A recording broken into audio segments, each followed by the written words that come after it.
அனைவருக்கும் வணக்கம். என்னோட சேனலை ஃபஸ்ட் டைம் பார்க்குற மாதிரினா சப்ஸ்கிரைப் பண்ணிக்கோங்க. அப்படியே பக்கத்தில் இருக்கிற பெல் ஐக்கானையும் கிளிக் பண்ணிக்கோங்க. அப்போ தான் நம்ம போடுற வீடியோ உங்களுக்கு உடனுக்குடனே அப்டேட் ஆகுங்க. இப்போ நம்ம பார்க்க போகிற லேண்டு 1 ஏக்கர் 30 சென்ட்டுங்க.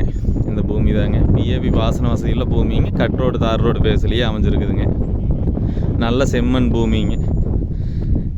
இந்த பூமி தாங்க இப்போ எல்லாம் உழவு ஓட்டாமல் அப்படி சும்மா போட்டு வச்சுருக்காங்க. இதுதாங்க. இது எங்கே லொக்கேட் ஆகிருக்குன்னு பார்த்தீங்கன்னா Palladam to Udumalai main road Periyavetti ஏரியாவில் லொக்கேட் ஆகிருக்குங்க. பெரியவெட்டிலேருந்து ஒரு 6-7 கிலோமீட்டர் கிழக்கு வரணுங்க. இந்த பூமி தாங்க. இது 1 ஏக்கர் விலை வந்து பார்த்தீங்கன்னா 35 லட்ச ரூபா சொல்கிறாங்க. பேச்சுவார்த்தைக்கு உட்பட்டதுங்க. இந்த பூமி தாங்க. இந்த பூமி பார்க்கணும்னா என்னோடய நம்பருக்கு கால் பண்ணிவிட்டு வாங்க. என்னோடய நம்பர் 8777873747ங்க. இந்த பூமி வந்து பார்த்திங்கன்னா விலை ரொம்ப கம்மிங்க. இங்கெல்லாம் 40-45 அவங்க கொடுக்குறாங்க. ஒரு 35 ரூபாய்க்குனா ஃபைனல் கொடுத்துடலான் இருக்காங்க. இந்த பூமி பார்க்கணுன்னா கால் பண்ணிவிட்டு வாங்க. நன்றி.